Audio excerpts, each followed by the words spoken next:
हरे कृष्णा भक्तों, बृहस्पति देव के कहने पर स्वर्ग लोगों को दैविक पार्षद का आयोजन करने का एक अवसर मिला। आयोजन को काफी समय हो गया था और उस दिन बृहस्पति के चेहरे पर बड़ी गंभीरता झलक रही थी। सब देवता सुन रहे थे। बृहस्पति का लंबा एक लाप एक शब्द में सिमट गया। वे कहते हैं, मृत्यु संजीवनी।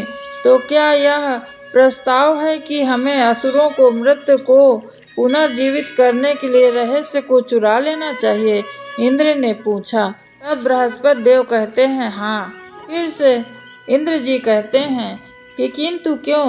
मृत्यु संजीवनी से उन्हें क्या लाभ हुआ है आज तक? हिरण्याक्ष, हिरण्यकश्यप, तारक, रक्तबीज और महिषासुर, वस्त्रासुर, ये सब राक्षस तो एक के बाद एक मृत्यु संजीवनी के बाद भी मारे ही गए। इस पर बृहस्पति देव कहते हैं, मृत्यु संजीवनी का संबंध केवल असुरों को पुनर्जीवित करने से नहीं है। इसके होने से यह डर जीवित रहता है। उनके पास वह अद्भुत शक्ति है। यह खतरा हमेशा हमारे मन में जीवित रहता है। यह उच्चतम मनोवैज्ञानिक हथियार है और इसे हमें चुरा लेना आवश्यक है। एक बार राक्षसों को पता चल गया कि हमने मृत्यु संजीवनी विद्या चुरा ली है तो उनके दिमाग पर यह असर होगा और आने वाले समय में युद्ध कम करेंगे हमसे। वो देवराज ने हामी भरी, किंतु यह रहस्य केवल शुक्राचार्य ही जानते हैं। हम इसे कैसे चुराएं? तब बृहस्पति देव कहते हैं कि मैंने कुछ सोचा है और इसके लिए किसी का नाम भी मेरे ध्यान में है। गुरु बृहस्पति देव ऐसे कहते हैं इंद्र भगवान से। कुछ दिन बाद एक युवक शुक्राचार्य के आश्रम पहुंचा। उन्होंने उसका शिष्य बनने का अनुरोध किया। शुक्राचार्य से वह बालक कहता है कि हे गुरुदेव, मुझे अपना शिष्य बनाइए। तब गुरु शुक्राचार्य ने उनकी कलाई पर धागा बांध दिया और मस्तक पर एक चिन्ह अंकित कर दिया। फिर उसे राक्षसों का संस्कार प्रसाद खिलाया, परंतु शुक्राचार्य इस बात से अनभिज्ञ थे कि वह युवक कोई और नहीं अपूति स्वयं बृहस्पति देव का पुत्र था। यह बात शुक्राचार्य नहीं जानते थे। बड़े प्रेम से उसको अपने आश्रम में जगह दिया शुक्राचार्य जी ने। तभी युवक ने देखा कि दो सुंदर आंखें उसे निहार रही हैं। वह मुस्कुराकर बोला, मैं कच हूँ और उनका नया शिष्य गुरु शुक्राचार्य जी का। उधर से युक्ति ने आंखें नीचे करते हुए कहा, मैं देवयानी हूँ, उनकी पुत्री गुरु शुक्राचार्य जी की। जल्दी ही युक्ति ने युवक का नाम अपने हृदय पर अंकित कर लिया। कच रोज सुबह देवयानी के खिड़की के पास जाकर भजन गाता और उसे जगाता और शाम को वह उसके लिए पास से गंगा जल और फूल सब लेकर आता। रात में बृहस्पति देव चुपके से कच्छ के कक्ष में आते और वहीं सवाल पूछते, कच्छ, क्या तुमने विद्या ले ली है? इस सवाल के जवाब पर कच्छ कहता कि अभी नहीं पिताजी, परंतु गुरु की पुत्री को मुझे प्रांगण प्रेम हो गया है। जल्द ही कच्छ को विश्वास हो गया कि देवयानी पूरी तरह से उसके वश में आ चुकी है। योजना बनाने का समय आ गया था, किंतु उसे कोई युक्ति नहीं सूझ रही थी। स्थिति को एक जबरदस्त मोड़ का देने का आवश्यकता थी, क्योंकि तभी शुक्राचार्य द्वारा रहस्य प्रकट किए जाने की संभावना बन सकती थी। संध्या के समय दीपक जलाते हुए कच्छ ने असुरों को मदिरा तैयार करते देखा। मदिरा जब बन रही थी, उस बीच असुरों ने एक हिरण को जलाकर उसी सारी राख अपने गुरु के पेय में मिला दी।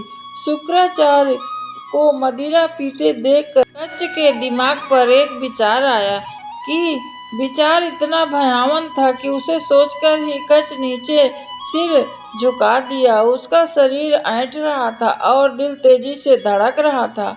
उसकी इंद्रियां प्रश्न कर रही थी कि क्या वह इतना खतरनाक कदम उठा सकता है।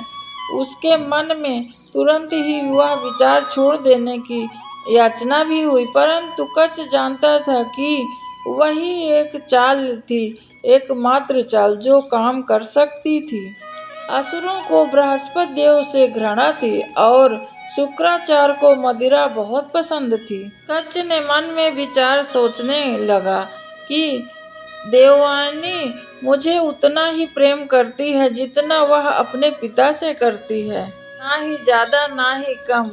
इस प्रकार का उसके मन में विचार चल रहा था। कच्छ का दिमाग दौड़ रहा था। योजना को 3 चरणों में पूरा किया जाना था। पहले 2 चरण कच्छ ने नियंत्रण में थे, कुछ तीसरा चरण पूरी तरह से देवयानी के हाथ में था। पहले 2 कच्छ ने देवयानी को विश्वास में लेने का फैसला किया, फिर उसने फैसला बदल दिया। देवयानी की निष्ठा से अधिक उसकी अज्ञानता उपयोगी थी। कच्छ को लगा कि देवयानी का प्रेम सब संभाल लेगा। वह बड़ा हो गया है और राक्षसी तांडव में सम्मिलित होने का समय हो गया है और सूचना के आदान प्रदान का समय। एक रहस्य के बदले दूसरा। मदिरा बह रही थी और कोई नृत्य कर रहा है तो कोई कुछ और क्रिया, और पात्र उठाया। नशे के हालत में ढोंग करते हुए उसने धीरे से एक दैत्य से कहा, एक रहस्य बताऊं? कच्छ इस प्रकार दैत्य से कहते हैं। तब वह दैत्य कहता है कि हाँ बताओ। तब कच्छ कहता है कि मैं गुरु बृहस्पति का पुत्र हूँ, देवताओं के गुरु का पुत्र। यह सुनकर दैत्य की जैसे श्वास ही रुक गई हो। वह गुस्से से भड़क उठा और उसने मुड़कर यही बात दूसरे असुर के कानों में कह दी। दूसरे ने तीसरा। इस प्रकार सब के पास यह रहस्य पहुंच गया और सब जान गए कि यह बृहस्पति देव का पुत्र। जैसे ही यह सब जान लिए, सभी लोग राक्षस उसकी तरफ बढ़ने लगे। उसके हाथ जैसे ही कच्छ के गले तक पहुंचे, गुरु शुक्राचार्य ने गरज कर कहा, रुको, इसमें तो शत्रु का रक्त है। वे सब गुर्राए, हम इसका अंग भंग काट कर के खाना चाहते हैं। फिर से शुक्राचार्य कहते हैं, तुम कुछ ऐसा नहीं करोगे। अब राक्षस कहते हैं, सब ये तो हमें धोखा दिया है, अपनी पहचान छिपाई है और कौन जाने इसके अंदर क्या चल रहा है, क्या रहस्य इसने छिपा रखा है। गुरु शुक्राचार्य जी, आप हमें क्यों रोक रहे हैं? अब शुक्राचार्य कहते हैं, क्योंकि यह मेरे आश्रम में मेरी देख रेख में है। मैंने इसे शिष्य बनाते समय इसकी सुरक्षा का अनकहा समझौता भी किया है। मैंने इसे बात कही है जो उसकी मैं अब रक्षा करूंगा। इसकी कलाई पे मैंने जो धागा बांधा है वह मुझे इसकी रक्षा करने पर बाध्य कर रहा है। शिष्य बनाना एक नया जन्म लेने जैसा है। उसे भी अब अपने जैसा समझकर स्वीकार कर लो आप लोग। इस बात को सुनकर सब असुर दुखी मन से तितर बितर हो गए, लेकिन देवयानी कच्छ में गई और उससे लड़ने लगी और कहती है कि रोम रोम से पीड़ा और रोष छलक रहा था जब मैंने तुम्हारा और पिताजी की बात सुनी। अब मुझे यह अनुमान ना था कि तुम इस प्रकार करोगे। यह सोचकर देवसैनी को शांत कराने के लिए वह तरह तरह का कोशिश करने लगा। देवसैनी शांत होकर बाहर चली गई। कच्छ का तन शांत हो गया और उसके मन को संतोष मिला। वह लेटा तो उसके पिता के पास था, परंतु उस रात उसे नींद नहीं आएगी। दूसरे चरण का समय आ गया। भोर होते ही कच्छ ने शुक्राचार्य के घोड़ों को चराने के लिए आग्रह किया। वन में वो प्रवेश करके वहां रुक गया और वहीं खड़ा रहा। वह प्रतीक्षा कर रहा था कि वे उसके पीछे आ रहे थे। वह सोच रहा था कि क्या सब कुछ उसकी बनाई योजना के अनुसार हो रहा है। उसने असुरों को गुस्सा देखा था और वह अब उनके गुस्से को नियंत्रित होते देखना चाहता था। सूर्य आकाश में चढ़ने लगा, घोड़ों का झुंड सोने लगा, किंतु कच्छ की आंखें खुली थी, वह प्रतीक्षा कर रहा था। फिर उसने एक टहनी को टूटते और आवाज आ रही है उधर से सुना कि वो आ रहे हैं। कच्छ ने तुरंत टहनियों और घास फूस को ढेर लगाना शुरू कर दिया। उसने जैसे ही ढेर में आग लगाई, कदमों की आहट तेज हो गई और सारे राक्षस निकट आ गए। अब आग की लपटें भड़कने लगीं, वे उसे चारों ओर से घेर रहे हैं। कच्छ ने उनके चेहरे को नहीं देखा, वह केवल उनके निकट आते पैरों की आहट सुनकर और कच्छ के पास आकर तलवारें उसके रक्त की प्यासी थी। कच्छ के आसपास जैसे जैसे घेरा कसता गया, उसने सूर्य को ढक लिया और कच्छ अब सांस नहीं ले पा रहा था। उसका शरीर कांपने लगा, लेकिन उसकी आत्मा बड़ी प्रसन्न हुई। उसने जो कुछ रचा था वह सब उसी तरह हो रहा था। सारे तत्व इस बात से अनजान थे कि यह सब उसका ही किया धरा है और वे अपनी अपनी भूमिका निभा रहे थे। ब्रह्मांड कच्छ की इच्छा के आगे झुक गया था, मानो वह भगवान हो, और वह मरने को था किंतु फिर भी मरने वाला नहीं था, मानो वही भगवान हो गया हो। जैसे ही रात हुई, देवयानी लड़खड़ाते हुए वन में पहुंची। उसके हाथ में जले हुए वस्त्र का टुकड़ा था। पिता के सामने खड़ी देवयानी ने बड़ा दुख करके कहा, टुकड़ा कस कर पकड़ लिया। कच्छ का वस्त्र। शुक्राचार्य ने कहा, यह तुम क्या कह रही हो? तब देवयानी कहती है कि हाँ पिताजी, मैं सच कह रही हूँ। आपके असुरों ने उसे मार डाला है और उसे काट कर जला दिया है।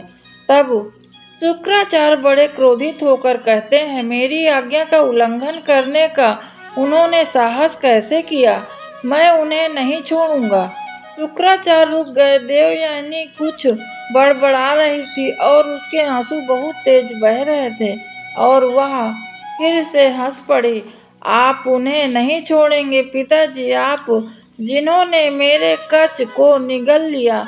गुरु शुक्राचार्य ठिठके। उनकी बेटी के 4 शब्दों ने उन्हें एकदम रोक दिया। मेरे कच्छ को।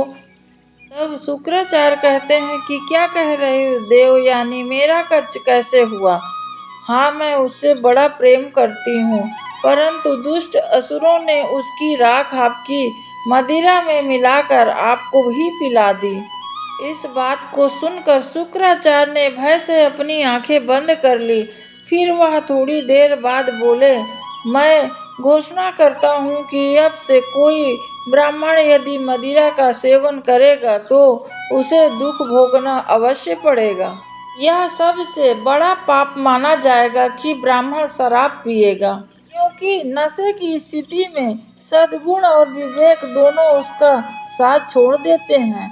फिर जब उसकी मूर्छा समाप्त होगी तो वह उसके पास पछताने के सिवाय कुछ शेष नहीं बचेगा। यह मैं घोषणा करता हूँ। इस प्रकार शुक्राचार्य श्राप दे दिए।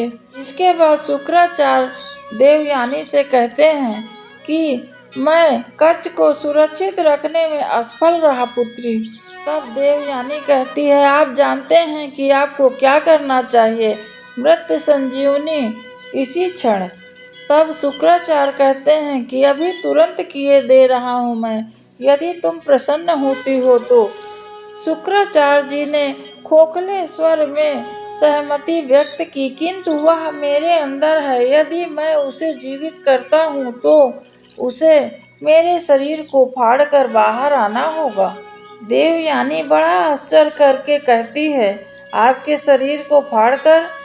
तब शुक्राचार्य जी कहते हैं कि जिस तरह तितली अपना खोल छोड़कर बाहर निकल जाती है, उसी तरह कच्छ अब मेरे शरीर को फाड़कर ही बाहर निकल सकता है और मैं इसके लिए अब तैयार हूँ। इस बात को सुनते ही देवयानी घबरा गई। अपने क्षति के भुलावे में उसे एक एहसास ही नहीं हुआ कि वह अपने पिता से क्या मांग रही है। कच्छ का जीवन एक अन्य जीवन की मांग कर रहा था, उसके पिता का जीवन। शुक्राचार्य जी अपने पुत्री से कहते हैं कि मैं तैयार हूँ, और मृत्यु से अधिक डर आ रही थी, वह उनके पैरों में गिर पड़ी। देवयानी, कभी नहीं, ऐसा मत कीजिए पिताजी। आपके बिना मेरा कोई अस्तित्व नहीं है। आप मेरे स्रोत हैं। मैंने जीवन आपसे शुरू किया था, किंतु मैं उसे कच्च के साथ समाप्त करना चाहती हूँ। मैं आप दोनों को ही जीवित देखना चाहती हूँ, क्योंकि आप दोनों को समान रूप से मैं प्रेम करती हूँ, किसी को अधिक नहीं, किसी को कम नहीं। यह संभव नहीं है, तुम्हें किसी एक को चुनना ही होगा, ऐसे शुक्राचार्य जी अपने पुत्री से कहते हैं। तब पुत्री कहती है, यह मैं कैसे कर सकती हूँ पिताजी। फिर से शुक्राचार्य कहते हैं, तुम्हें चुनना ही होगा पुत्री, या तो वह या तो मैं। देवयानी उठी, उसकी आंखों में से अचानक चमक आ गई। उसने धीरे से कहा, वह या आप नहीं पिताजी, मैं आप दोनों को पा सकती हूँ। तब शुक्राचार्य जी कहते हैं कि हे पुत्री, यह कैसे संभव है। तब वह कहती है, पुत्री, आप मुझे मृत संजीवनी का ज्ञान दीजिए। कच्च जब आपके भीतर से निकलेगा तो मैं आपको भी उसी मंत्र से जीवित कर लूंगी। शुक्राचार्य को बड़ा भय लगा। उनका हृदय एकदम ठंडे बर्फीले पहाड़ में जकड़ा सा महसूस कर रहा था, क्योंकि 1000 वर्ष की कठोर तपस्या से अर्जित किया गया था वह मृत संजीवनी की विद्या।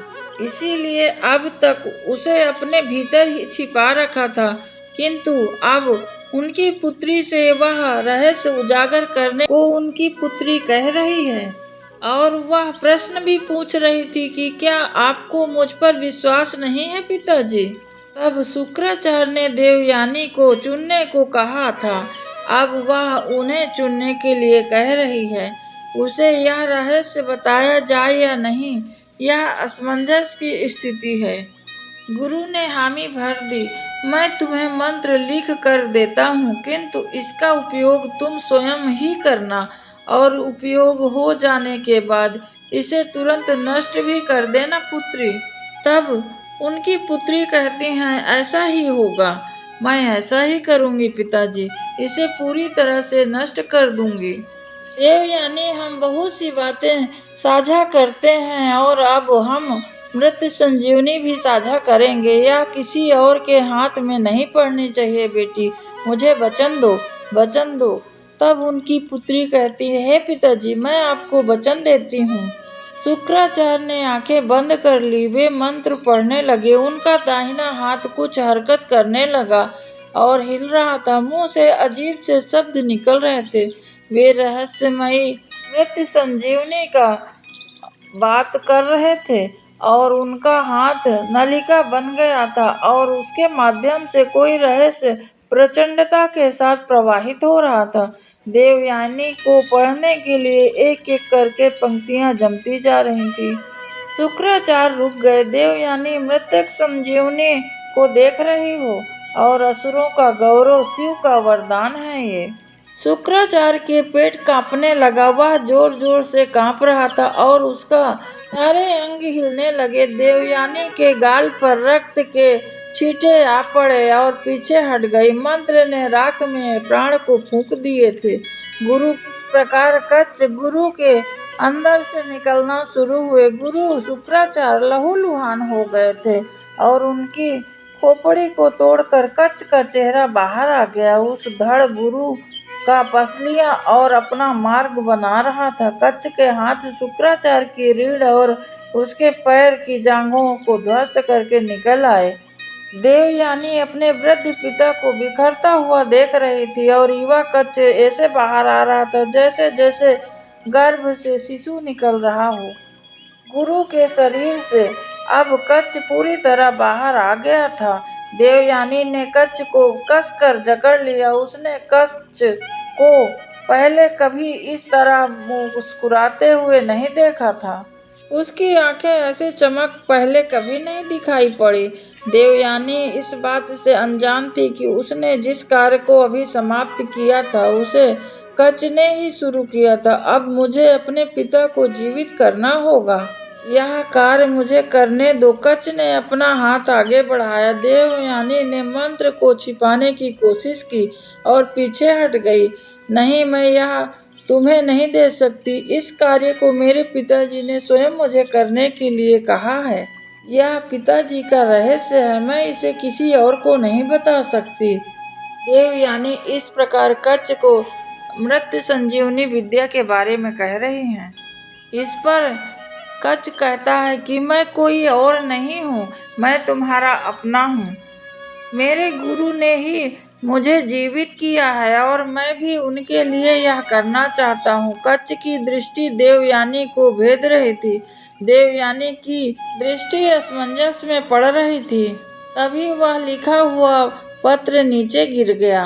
कच्छ ने उसे तुरंत उठा लिया। मृत्यु संजीवनी जिसमें लिखा था, वह मंत्र अब कच्छ के हाथों में था। उसकी हथेलियों में झनझनाहट होने लगी। वह शुक्राचार्य के अवशेषों पर मंत्र पढ़ने लगा। उसका मस्तिष्क मंत्रों के आत्म साक्षात कर रहा था।